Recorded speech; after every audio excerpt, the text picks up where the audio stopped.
Содогарами. Эртний Японы нийслэл Эдогийн үеийн цагдаа нар содогарами хэмээх зэвсгийг ашигладаг байжээ. Содогарами гэдэг нь орооцолдуулах гэсэн утгатай бөгөөд энэхүү зэвсгийн тусламжтайгаар дайснаа хувцсанд нь орооцолдуулж түүнийг аюулгүй болгодог байв. Мөн энэ зэвсэг нь гэмт хэрэгтний хувцсыг тасдаж тэднийг зэвсэггүй болгох зориулалттай юм. Үзүүртэй хуурцэртэй төмөрнүүдтэй учир дайсан нь энэ зэвсгээс барих ямар ч боломжгүй. Ялангуяа самурайнуудтай байлтахад энэ зэвсгийг өргөнөөр ашигладаг байжээ. Хуулиар хоригдсан зэр зэвсгээр л самурайнуудыг дарна гэж тухайн үедээ үздэг байв. Мөн самурайнууд ч тулалдааны үеэр содогарамыг ашигладаг байсан түүх бий. Хуулиар хоригдсан энэ зэвсгээр тулалдсан самурай амиа алдах магадлалтай бөгөөд самурайн амь насыг зөвхөн самурай л хорох боломжтой байжээ. Тэг хэлбэртэй дагаж чинжаал. Бие хамгаалах зориулалттай дагаж чинжаал нь анх Хойд Америкийн индианчуудын дунд үссэн гэдэг. Аажимдаа Кобенор бие хамгаалах зориулалтаар хувцас дундаа далд тээх болсон ба ойрын зайны тулаанд сүйтгэл учруулах чадвараараа эдүгэж гахагдсаар байдаг. Гэхдээ индианчуудаас ч өмнө тэг хэлбэртэй богино нэртэй чинжаал нь эртний хятадын ойрын зайны тулаанд болон гинтийн дайралтын үед ашигладаг зэвсэг хэмээн тэмдэглэгдсэн байдаг. Долоовор хуруу болон дунд хурууны завсар хавчуулж барьдаг энэ чинжаал нь бие хамгаалах зориулалтаар ашиглаж байсан маш эртний аюултай зэвсгийн нэгт тооцогддог. Шотел. Эртний Этиопоос гаралтай хавирган сар мэт хэлбэртэй энэхүү сэлмэн ашиглахад тийм ч хялбар биш. Шотелийг явган цэрэг морин цэргүүд ашиглаж байжээ. Энэ зэвсэг нь хадууртай төстэй бөгөөд дайсныхаа хамгаалалтын бамбайг торч, хажуугаас нь бөөр уушиг зэрэг амин чухал газруудад нь хатхан хороох зориулалттай байжээ. Мөн морин цэргүүдийн морин дээрээс татаж унгаадаг байв. Хэдийгээр маш их алдарсан ч урт болон этгээд хэлбэрийг гаргаж урлахад хэцүү. Мөн ойрын зайны тулалдаанд үр дүн багтай байсан тул удалгүй хэрэглэнээс хасагджээ. Бахнаг. Барын хумс хэмээн нэрлэх энэ зэвсгийг эртний энэтхэг Японоос гаралтай гэж үздэг.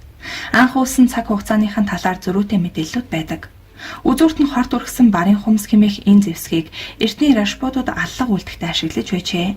Энэ зэвсэгт 4-5 урт хумс байрлах бөгөөд дайсныхаа булчин дотоод эрхтнийг гэмтэх зориулалттай юм. Ихэвчлэн хөлсний алуурчид энэ зэвсгийг ашигладаг байсан бөгөөд хумсны үзүүрт шингээсэн хорн үхэлд шууд хүргэдэг байжээ. Мөн эмэгтэйчүүд бие хамгаалах болон зэрлэг амьтдаас өөрийгөө хамгаалах зорилгоор ашигладаг байв. Мөн сикхүүдийн дунд түгээмэл хэрэглэгддэг зэвсэг байсан бөгөөд баруун гартаа сэлэм гэх мэт илүү том зэвсгээ барьж зүүн гартаа барын хумсаа барьдаг байжээ. Эмэгтэйчүүдийг аюултай газраар ганцаараа явахдаа бахнакийг авч явахыг зөвлөдөг байв. Энэ мисийг хожим Британийн колоничлалын үед ч тулаан хийхдээ зодооны хэлбэрээр ашигласаар иржээ. Мадо. Эртний хийди болон мусульманчуудад зэр зэвсэг биедээ авч явахыг хориглодог байсан тул тэд харахад энгийн л ажлын багаж хэрэгсэл гэмээр гэхдээ амь насанд аюултай аимшигтай зэр зэвсгийг биедээ авч явдаг байжээ. Мадугийг гөрөөсний иврээр хийдэг байсан бөгөөд маш хурц үзүүрлэж дайсныхаа хойноос дайрч ар нуруунд нь зооход өрсөлдөгч нь тэрд ороод ань тавихаар зэвсэг байв. Биедээ маду авч явж байгаа хүмүүс ямар нэгэн байлдаан тулаанд ашиглах гэж бос зөвхөн бие хамгаалах зориулалтаар биедээ авч явдаг гэжээ. Атлатл. Энэ нь маш эртний зэвсгийн нэг бөгөөд ном сумын өвөг дэдэс гэж хэлж болно. Чулуун зэвсгийн үеийн Калашников гэгддэг атлатлыг ойрын зайд ашиглах хидэж буй жад нь маш хурдтай буюу 150 км/цаг хүртэл хурдлах хүчин чадалтай зэвсэг юм. Жад харвагч буюу том оврын энэ чавх хүчтэй бат бүхийн дээр ямар ч мэсийг 40 хүртэлх метрийн зайд шиддэг байжээ. Атлатл мэтийн хүчтэй зэр зэвсгийн уршгаар эртний арслан зааныг устж өгөө басан гэж эрдэмтэд таамагладаг. Атлатлыг маш уян хатан модоор хийдэг учраас маш их хурдладаг. Өнөөгийн Хойд Африкийн нутагт бүтээгдсэн атлатл хожим дэлхийд даяар тархаж улмаар боловсрон овор хэмжээ багтай орчин цагийн ном сумны их загвар болжээ. Хожим 16 дугаар зуунд ацтекууд хэрхэн ашиглаж байсан түүхэн баримт хүртэл олджээ. Бумеранг. Бумеранг нь Австралийн уугуул оршин суугчид болох аборигенчүүдийн өв хэдиж Европ Азид нутаглаж байсан эртний хүмүүс бумерангтай төстэй хэлбэрийн сава модыг ан авд ашигладаг байжээ. Австрали бумерангтай харьцуулахад бусад газрын бумеранг хэлбэрийн багаж зэвсэг шидсэн эзэндээ босож ирдэггүй онцлогтой. Шинжлэх ухаанд бүртгэлтэй хамгийн эртний бумеранг Польшийн нэгэн агуугаас олдсон арслан зааны соёогоор хийсэн бумеранг байдаг. Цитус. Цэтус нь аминд халтай үхлийн хөнөөлтөд зэр зэвсэгт тооцогдохгүй ч зайлшгүй дурддах ёстой зэвсгийн нэг юм. Энэ зэвсэг эртний Грек болон Ромын гар тулаамчдын гарыг сайн хамгаалахаас гадна цэрэг эрсэд бамбай болдог байв. Орчин үеийн боксийн бэли болон цэтусийн ялгаан материалтай байв. Эртний ромчууд арьс элдв жижиг шүд үзүүртэй төмрөөр хийдэг байв. Харин грекүүд арьсан бүс төмөр хавтан хурц төмөр эртээ төмөр зэргийг ашиглаж байсан тул цэтус нь гайхалтай хамгаалах хэрэгсэл болдог байжээ. Халадие. Эртний энэтхэгийн хамгийн аимшигтай аюултай зэвсэгт халадие кинжал тооцогддог. Энэ хүйтэн зэвсгийг Японы самурайнуудтай адил энэтхэгийн эр зоригтой нэр төртөд тооцогдох рашпутууд эзэмшдэг байв. Сэлэмтэй төстэй гэхдээ бариулаасаа салсан хоёр талдаа эртээ тул сайн ирэлсэн кинжалаар дайсныг төвөггүй хүнөдөг байв. Какуте. Какуте нь эртний Японоос гаралтай хурц үзүүртэй цаграх хэлбэрийн зэвсэг юм. Дайчид энэ бүгжийг ихэвчлэн нэг эсвэл хоёроор нь зүүдэг байжээ. Нэгийг нь дунд эсвэл долоовор хуруунд, нөгөөхийг нь эрхий хурундаа зүүнэ. Харахад жижигхэн хөнөөлгүй мэт боловч нинжа бүсгүйчүүдийн хурундаа зүүж хэргэлдэг аюултай зэвсгүүдийн нэг юм. Тэд бөгжөө хүнийг ихээр гэмтэлгүй барихын тулд ихэвчлэн дотор тал руу нь харуулan зүүдэг байжээ. Энэхүү зэвсгийг анх дайснаа алахгүйгээр барихад зориулан бүтээжээ. Энэ цагирга дээр 1-3 үзүүр байх бөгөөд гартаа барьж нэг цохилтыг хийхдээ аминд хүрэх магадлалтай. Энэ бүгд хэлбэртэй зэвсэг нь 3 см хүртэл урт үзүүртэй бөгөөд биеийн эмзэг хэсгүүдэд цогхоход маш гүн шарх үлдэхээс гадна хэрвээ хорт хүрхсэн үзүүртэй бол шууд үхэлд хүргэх аюултай.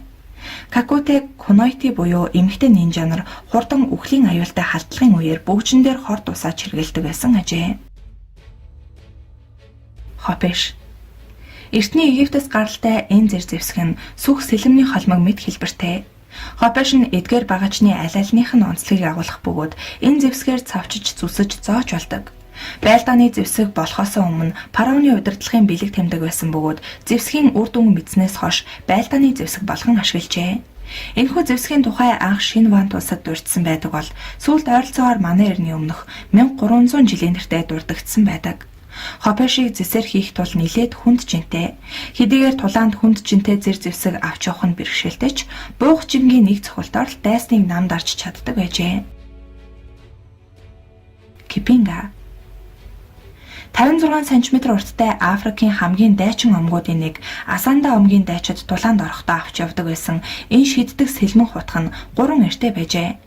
Асанда дайчдын хувьд бүх хүч чадал нь энэ сэлмэнд оршдог хэмээн үздэг байв. Энэхүү шиддэг хутгийг хамгийн холдоо 30 футын зайнаас шидэж дайснаа хүнөдөг байжээ. Маквахутл.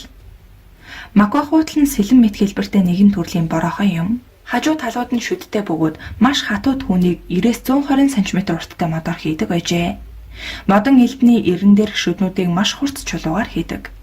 Эртний ацтекчүүд энэхүү модоор хийсэн хурц шүдтэй маквахутл зэвсгээр дайсныхаа махыг гартлуурж аимшигтайгаар гэмтэн биен дээр нь гүн шарх үлдээж үхэлд хүргэдэг байв. Энэ зэвсгээр адууны толгойгч тас цавчиж болдог байжээ. Маквахутлыг хамгийн сүүлд ашиглаж байсан тухай 1884 онд дурдсан байдаг. Скисер. Скисер нь хагас дугуй хэлбэрийн хурц эртэй металл зэвсэг юм. Энэхүү хачирхалтай зэвсгийг эртний Ромын эзэнт гүрний үед гладиатор буюу тулаанч боолууд тулаанд орохдоо хэрэглэдэг байв. Энэ зэвсгийг маш хатуу гангаар хийдэг байжээ. Скисер нь их хөнгөн жинтэй 45 см урттай. Скисерийн металл хөндийн үндсэндээ гладиаторын гарыг хамгааснаар цохилтыг амархан хаах, өөрийгөө хамгаалах, бас хариу цохилт өгөх боломж олгодог байжээ. Скисер дурдсан тохиолдолд их хэмжээгээр цус алдна. Кусарикама. Кусарикама нь гинжтэй холбоотой кама хадуураас бүрдэнэ. Хадуурын бариул 60 см хүрдэг бол хадуур нь 20 см хүрнэ.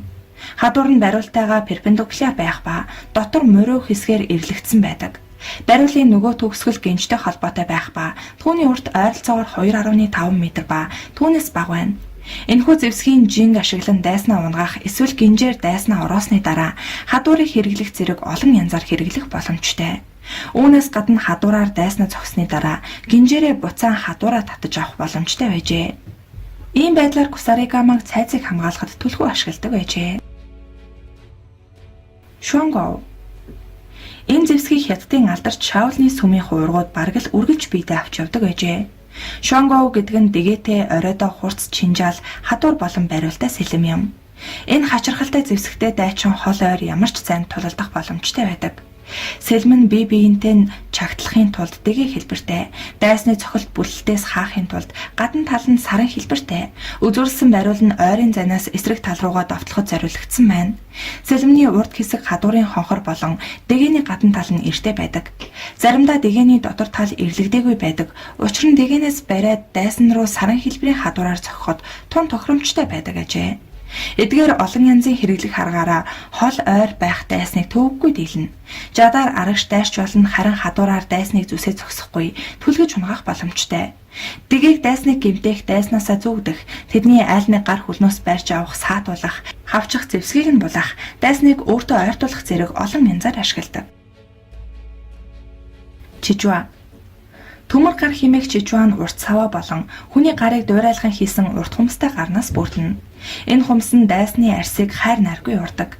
Чижуа нь ойролцоогоор 9 кг жинтэй бөгөөд дайснаа хөнөөхөд хангалттай. Энэ зэвсгийн урт хумс зэвсгийг улам аимшигтай болгож харагдуулдаг.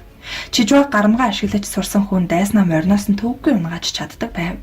Гэхдээ энэхүү зэвсэгний гол үүрэг нь дайсны бамбайг булан авч дайснаа хамгаалалтгүй болгох зорилготой байжээ. Моргенштерн буюу өглөөний од хэмээн нэрлэгддэг энэхүү хүйтэн зэвсэг нь оройдоо буурынхий хэлбэртэй металл болон дээрээ шигтгсэн конус хэлбэрийн хадааснуудаас бүрдэнэ. Энэ зэвсгийг бороохоо болгон ашигладаг байв. Моргенштерн нь 1.2 кг жинтэй байсан бөгөөд энэ нь дайсны сэтгэл санаанд ч маш хүчтэйгээр нөлөөлдөг байжээ. Грек гал.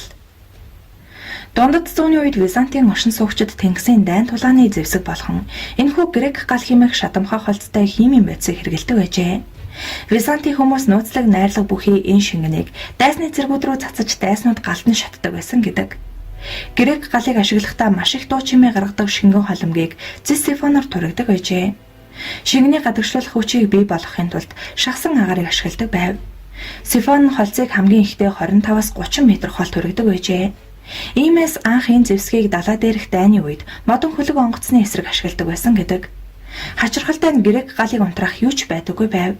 Тэрч бүхэл энэ холмог зөвхөн хөлөг онгоцыг шатаага зогсохгүй, усан дээр ч шатсаар байдаг байжээ. Шингэн усанд часах чадвартай байсан тул Тэнгисийн үст шатаж байгаа зэргүүдийг аварч чаддаггүй байв. Харин галыг унтраахын тулд цууны хүчил эсвэл шээс цацах ёстой байжээ. Гэвч тэр бүр гал унтраах хэрэгсэл гар дор байж таардаггүй байсан нь харамсалтай. Грек галын жорыг чандлан нууцлж зөвхөн итгэмжлэгдсэн хүнд дамжуулдаг байсан тул он цагийн ирэхээр энэ нууцыг мэддэг хүн үлдээгүй бөгөөд жорын нууц ч задраагүй гэдэг. Цацрагийн зэвсэг. Манай эртний өмнөх 212 онд таалал төгссөн эртний грекийн сууд эрдэмтэн Архимед Персүүдийн усан флотыг шатаах чадал бүхий цацрагийн зэвсэг боловсруулж байсан тухай түүхэн баримт байдаг. Энэ нь нарны долгионыг ойлгодог хүрлээр хийсэн бамбай байжээ. Хадуурт хөсөх тэрэг. Энэ зэвсэг нь хөсөх тэрэгний дугуйны тал бүрт 1 м хэрийн урттай хөндлөн байрлуулсан хадуур сэлэм зэргээс бүрдэнэ. Грекийн командлагч Ксенофонт энэ аюулт зэвсгийн тухай хэвтэйгээр нь байрлуулсан маш хурц үзүүртэй нарийн хадуур байсан. Мөн жолоодөгчийн суудал доор нь хүртэл газар руу чиглэсэн хадуурнууд байсан хэмээн өгүүлсэн байдаг. Энэ зэвсгийг ихэвчлэн дайсан руу давтлахдаа хамгийн урд игнэнд байрлуулдаг байв.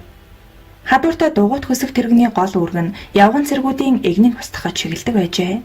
Мөн энэ хөнөөлт зэвсэг дайсны бие махбодыг гэмтээгээ зогсохгүй, сэтгэл санаанд нь хүн дээр нөлөөлдөг байжээ.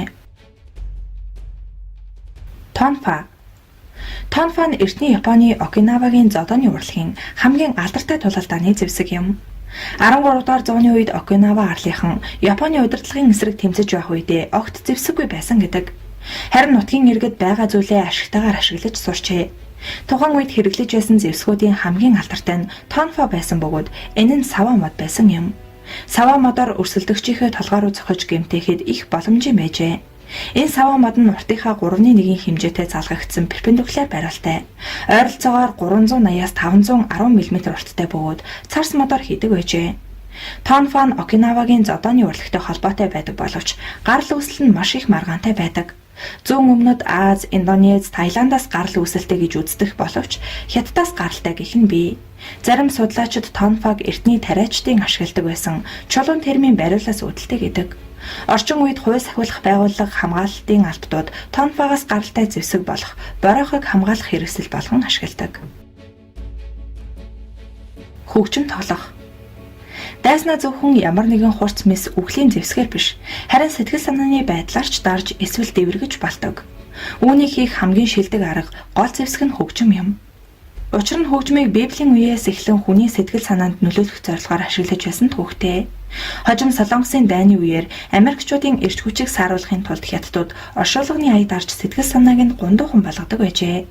Харин Германчууд эсрэгээрээ дайчдынхаа сэтгэл санааг сэргээх зорилгоор хөгжмийг ашигладаг байсан гэдэг. Халуун элсэн чихэр. Халаасан элсэн чихэр нь бүхэл зүйлд сайн алдаж барьцалддаг. Тэгвэл халаасан элсэн чихэр арсанд наалдвал юу болохыг төсөөлөхөд бэрх. 17 дугаар зууны үед элсэн чихрийг зэвсэг болгон ашигладаг байжээ. Харин орчин үед халуун элсэн чихрийг хорих газруудад зодооныг зогсоохын тулд ашигладаг байна. Шатаж буй гахай. Өмнөд Африкийн генерал Ганнибал болон бусад Африкийн болон энэтхэгийн цэргийн удирдлагууд дайснаа дарахын тулд зааныг ашигладаг байжээ. Зааны нуруунд дээр гэрэл асахад л хэн төрүүлэх нь тодорхой болдог байв. Хэсэг хугацааны дараа өрсөлдөгчийн арга нарийсаж зааныг хэрхэн үргээх талаар сурч авсан байна. Ингээд тэд гахайг амьдаран шатааж байсан бөгөөд гахааны гаргасан авианы тусламжтайгаар зааныг үргээдэг байжээ. Хэдийгээр ийм үйл ажиллагаа хүн бүрийг айлгах боловч Ромчуудын хувьд ялалтын баяраа тэмдэглэхийн хажуугаар гахаан шарсан мөх зооглох боломжтой болж исэн байна. Амьд тесрэх бөмбөг. 16-аас 17 дугаар зууны үед Европууд муурыг зэвсэг болгон ашигладаг байжээ. Тэд мууран дээр дэлбэлэгч байдас ууж явуулдаг байсан байна. Харин шатаж буй муур аль болох танил газартаа очихыг хүсэх бөгөөд тухайн муур очсон байр шатаж газар нутаг тэр чигтээ галд автах аюултай байжээ. Бугуул дүүгүүр. Эртний монголчуудад жад сэлэм номсон зэрэгээс гадна бугуул дүүгүүр ташуурн хүртэл байлдааны зэвсэг болдог байв. Монголчууд байлдааны талбарт дайсны цэргийг бугуулдан авч чирэн отох нь ердийн үзэгдэл байжээ. Энэ уламжлал бүр хожим балтал алдагдаагүй хэвээр байсан юм. 1814 онд Парисын нэгэн бомбыг дайлар мартсан Оросын армийн бүрэлдэхүүнд байсан халмаг цэргийн 2 дугаар хорооныхон бугуул хэрэглэж Франц цэргүүдийг цаламдан аваачж байсан нь Францчуудыг ихэд сочроож үүмийн сандрaan тарьж байсан гэдэг. Ямар ч ойрын зайн тулалдааны үед монголчуудын бугуул яг л орчин цагийн мэрэгэн буучийн сум мэт дайсны этгээдийг цаламдах чадвартай байсан бөгөөд бугуулдуулж хүлүүлсэн ямар ч баатарээр өрөвдөлтөй нэгэн болж хувирдаг байжээ. Мөн монголчууд дүүгүүрийг байлдаанд мөн гарамгаа ашигладаг байсан гэдэг. Дүүгүүрийг гол зэвсгийнхээ нэгэн болгож байсан уламжлалтай дүүгүүр хэмээх овогтон отооч байдаг. Цаашилбал дундад эртний монгол цэргүүд ташуур мэтийн дэлдэх занчих зэвсгийг өргөн дэлгэр хэрэглэж байжээ. Сүрэг. Сүргэн дайн тулааны үед морьт цэргийн довтлогооныг саатуулах зэвсэг буюу нэгэн төрлийн урх занга юм. Сүргийг 4 үзүр бүхий ургэс хэлбэртэйг төмрөөр хийдэг. Энэ аюулт зангыг яаж шидсэн 4 хурц үргэсийнх нь аль нэг үзүр нь заавал дээшээ харж ундаг учраас агт мордын туурайд шигдэж цааш явах боломжгүй болгодог байв. Эртний цэрэг аримд хамгийн гол давуу тал нь морин цэрэг бөгөөд монголчуудын энэ зэвсгийн эсрэг ямар ч айрам явгарч хоцордог байжээ. Вьетнамын дайны үеийн урх занга. Барны занга. Барны занга хэмээх нэртэй энэ урхинд тайван алхаж яваа ямар ч хүн орох аюултай. Олон Америк цэргийн амийг маш удаанаар залхисан энэ занганд орсон хамгийн азтай хүн л тэр дараа өхнө. Харин ихэнх нь маш удаан тарчилж зангнаас гарахаар оролдох цэргүүд бусад дайчин нөхдийнхөө зүрхийг өхүүлдэг байжээ. Вьетнамын сүвнэр хэмээх нэртэй арай илүү хүнлэг занга байдаг. Нэмгэн навч өсгөнөр халахулсан үл анзаарагдах энэ нүхэнд хөлөө оруулсан хүн маш хүнд гэмтдэг. Энэхүү занганы хадаасан дээр гიშгсэн хүн л хамгийн азтай бөгөөд улаа цаглаад л өнгөрнө. Цэргүүд ихэвчлэн голдон гიშгдэг байжээ. Энэ занганы золиос басан нэг ч цэрэг амиа алдаагүй боловч бүгд л хөлөө тайруулдаг нь бичигдээгүй хууль байв. Ерөнхийдөө эдгээр занганы нэг нийтлэг зорилго нь хохирогчоо гэмтээхээс гадна байрнаас нь хөдөлгөхгүй байлгах явдал юм. Цаг сэмэх энэ зангыг ихэвчлэн их шивүү будааны талбай, аль эсвэл голын эрэг хавийн гүйхэн усан донд тавьдаг байжээ. Энэ мэтчлэн биеийн жингэн ашиглан дайсандаа хүнд бэртэл учруулахаас гадна газар дээр нь цааш харуулах зорилготой олон зангнууд байжээ. Эдгээр өрхөнд орсон цэргүүд биеийн жингээрээ доошосоор нэг их бодлогүй биеэс хэжүүлэн өгдөг байв. Мөн хаалга тогших дургүй нөхдүүдэд зориулан элдв төрлийн занг байшингийн хаалганд тавьдаг хэжээ. Энэ өрхөнд уртсан чадал муутайхан ирсэн тэр дараа нөгөө ертөнцид очдог байсан бол овсгойтой зарим нь бууга өмнөө барьж амждаг байсан гэдэг. Харин Вьетнамын цэргүүд чухам тэрхүү сүхэдэ ирсэд зориулан доорх хэсгийг нь дүүжин даажин маягаар хийсэн байв. Энэхүү зангыг буугаараа халахж амжлаач гэсэн доод тал нь савлагдан ирээд хохирогчоо хамгийн бага бэртэлээ гэхэд тайган болгочих боломжтой байжээ. Шээсээр хийсэн тесрэх бөмбөг. Тагнуулчид зэвсэг сэдэгтээ хамгийн шилдэг нь гэдэгтээ маргах хэрэггүй. Тэд зүрхний үйл ажиллагаа муутгадаг дартс болон гутлын тосыг зохион бүтээж байсан байна.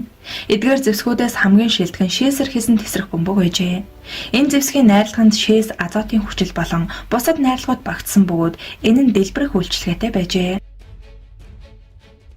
Молотовын коктейл. 1939 онд Орос болон Финлянд улс нэлээд зөрчилдөөнтэй байсан юм. Молотовын коктейл хэмээх нэгэн төрлийн зэвсгийг 1939-оос 1940 онд зөвлөлт Финийн дайны үед хэрэглэж байжээ. Оросуудын хэрэглэдэг байсан шатаагч энэ зүйлд финляндчууд ийм нэр өгсөн байна. Ийхүү ликорын лонхон дотор бензин болон моторын тос хольж хийснээр молотовын коктейл анх үүсжээ. Одоо хүртэл молотовын коктейл хэмээх шатаагч шингэн бүхий шил нь дэлхийд даяар алан хядах эсэргүүцлийн чагсааллын үеэр ашигладаг хамгийн түгээмэл хэрэгсэл байсаар байна. Копус. Дэлхийн 2 дугаар дайны үед Польш германчуудад эзлэгдсэний дараа Краевын цэргүүд энгийн Chevrolet машины суурийг ашиглаж Копус хэмээх машиныг бүтээжээ. Энэ машин нь сум нэвтрдэггүй давуу талтай байсан гэдэг. Милвалийн тосго. Энэ зэвсэг нь хүн төрлөختөн юу ч ашиглаж чаддаг болохыг харуулсан гэдэг. Британий хөл бөмбөгийн шүтэн бишрэгчид маш хэрцгий байсан бөгөөд юугаар ч хамаагүй нэг нэгнээ зодож гэмтээдэг байв. Ингэхдээ тэд сонин нууглаж гайхалтай зэвсэг хийж эсрэг багийн шүтэн бишрэгчдийг зоддог байжээ.